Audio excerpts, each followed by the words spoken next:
我现在来到了里耶古城遗址这里啊，听说在这个遗址里面呢，有一口中华第一古井的。原来很多游客呢都来到这边参观了，难怪古镇那里没有人。而这个遗址呢是收费50元一个人的，要买一张门票。好的，谢谢。我现在已经进来了，进到这个里耶古城遗址这里，这里面还挺大的。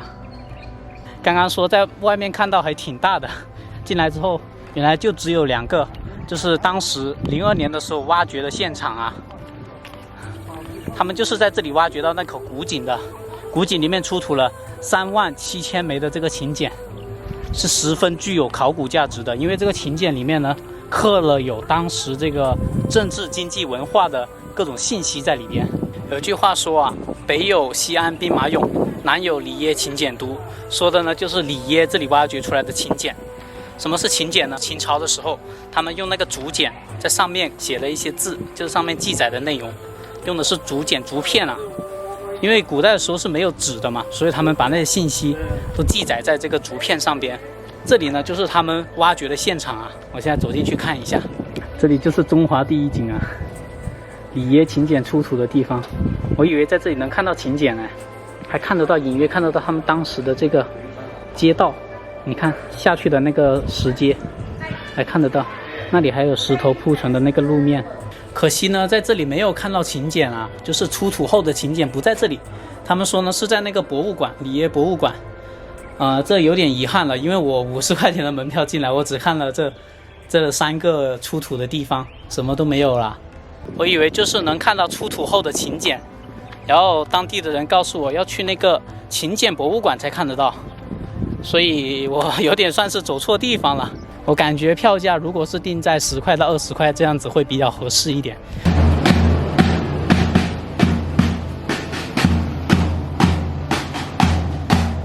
决策失误了，我应该去宾馆那里把车给开过来的，走的脚都有点酸了。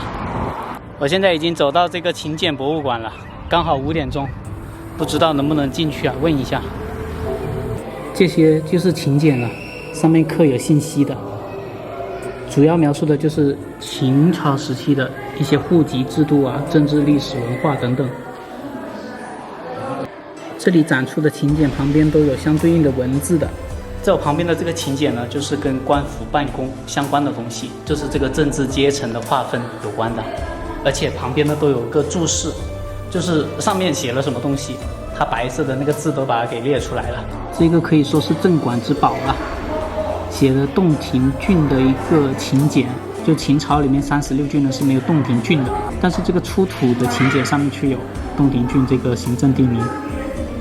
这个也是镇馆之宝啊，乘法口诀表，这是我国发现最早最完整的一个乘法口诀表的一个实物了，距今2200多年哦。9981，看到没有？2半而1，就是2乘以1/2等于1，这是一个分数的乘法。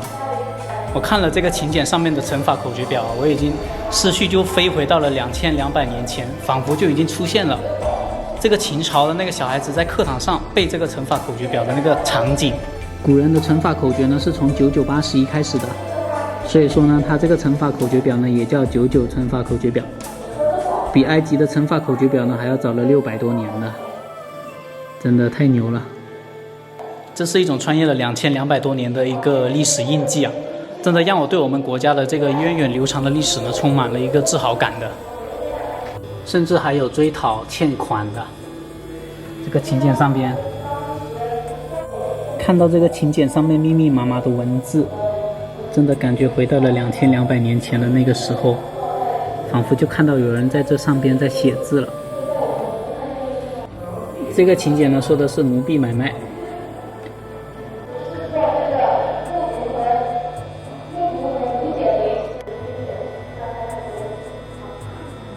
我已经从这个秦简博物馆这里出来了。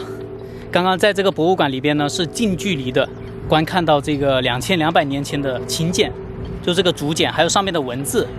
文字记载的内容呢，就是当时整个社会的一些信息啊，包括它的政治制度啦、户籍制度啦，还有一些买卖的合同啊，还有一些奴婢的买卖，还有一些欠款的信息啊，等等等等，包括最让人记忆深刻的就是那个99乘法口诀表，就2200多年的人啊，这就已经有了这些数学方面的一些造诣了，就是已经在生活中使用到这个乘法口诀表了。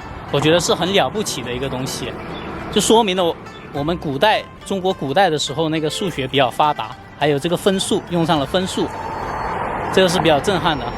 可以感觉得到这个2200年前的那个古人啊，他们已经在把这个信息给记录下来，然后留到今天，让你观看得到，让你能够接触得到、了解得到，真的是好像把你带回到2200年前的那个时代。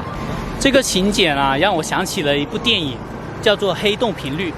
这部电影呢，十分的好看，是一部科幻片，说的是男主呢，他通过无线电联系到了逝去的父亲，就是好像是20年前的父亲吧，然后通过告诉他一些信息来挽救了父亲的生命。然后呢，他们有一个很有趣的沟通方法，就是父亲呢在过去的时间里埋下一些信息在地里边，东西埋进去，然后20年后男主就直接挖出来，就这样子沟通。这就让我想起了这个2200年前的古人啊，他们可能就是这样子，把东西埋到地里边，然后我们现在的人呢再把它给挖出来，就达到这个现代的人跟过去的人沟通交流的这么一个方式，真的让人感觉到很震撼的。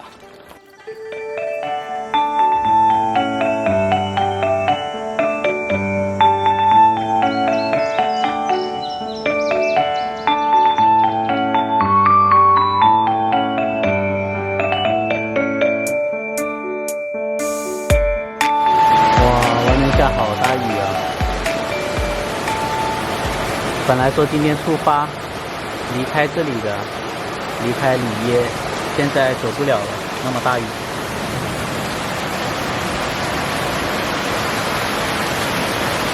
本来呢，今天准备跟半斤离开里耶镇的，但是现在大家也听得到，外面的雨真的十分的大，所以呢，我们今天也不打算离开了。我查了一下天气预报啊，接下来1周湖南这边呢都会有大暴雨的，可能明天雨会小一点，不知道会不会。反正呢就等雨小了再走吧，因为我走的话可能要走一段高速，如果冒着大雨走的话可能会比较危险一点。然后最近有很多人问到我的摄像设备是什么啊？在这里就跟大家说一下我的拍摄的设备有哪些。首先跟大家分享的就是这个运动相机啊，运动相机我有2台，一台呢是拍摄车前面的视角，还有一台呢就是挂在那里拍摄对着我的视角。这个运动相机价格是大概2000左右啊，是 GoPro 7，我没有用 GoPro 8或者 GoPro 9，因为我觉得 GoPro 7就已经够用了。然后它的优势是什么呢？运动相机它的最大优势就是小巧，而且它的防抖功能十分的强，就是你跑步或者走路，你这样子拍摄的话呢，它画面也不会抖动的很厉害，这是它的一个我觉得挺大的优势了。还有一个优势就是它能够方便携带，就是很多时候我挂在肩上，就挂在那个背包那条带那里啊，然后走路的时候就可以拍了，可以解放双手，这是我觉得比较大的优势。它缺点是什么呢？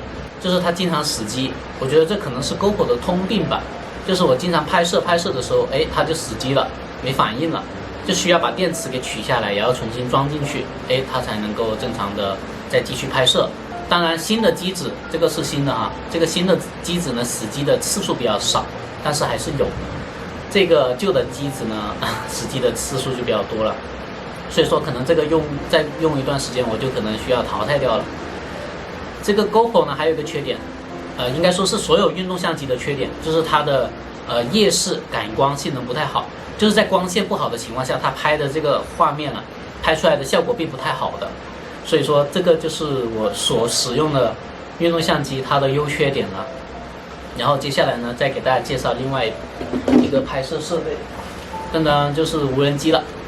无人机这款无人机我们是在3年前买的，就是刚做自媒体的时候买的，叫做DJI 的 Mavic Air， 就是大疆。这款机子呢，它的最大的优点是什么呢？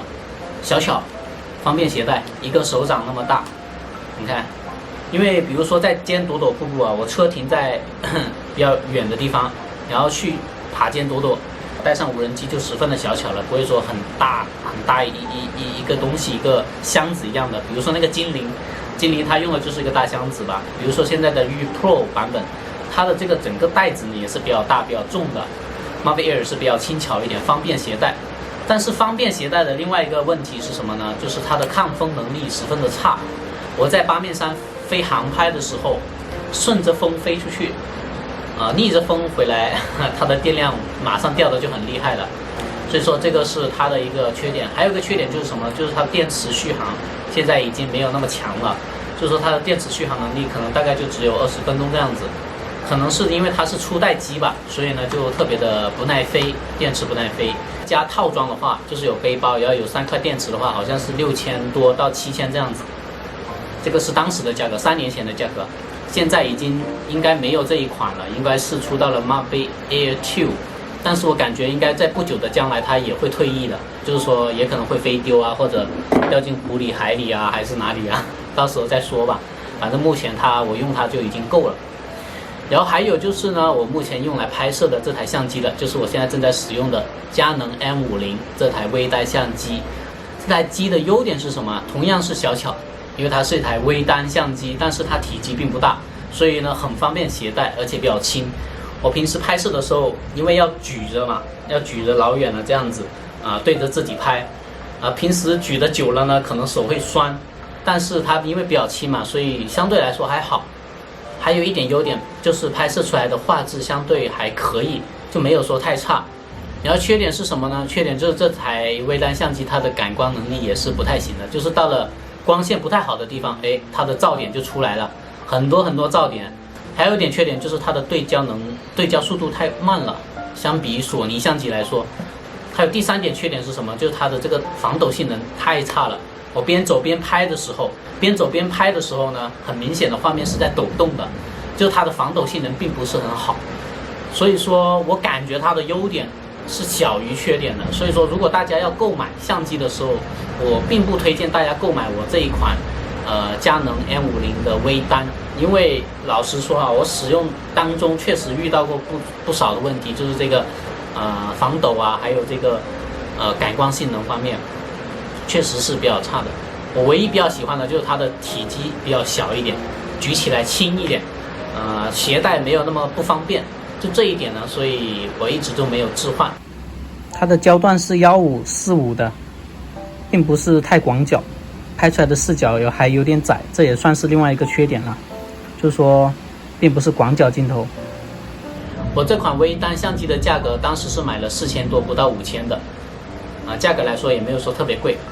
所以说以上这几款呢就是我所使用的拍摄器材了。如果大家有什么问题的话呢，也欢迎在评论区提出，我看到了都会给大家解答的。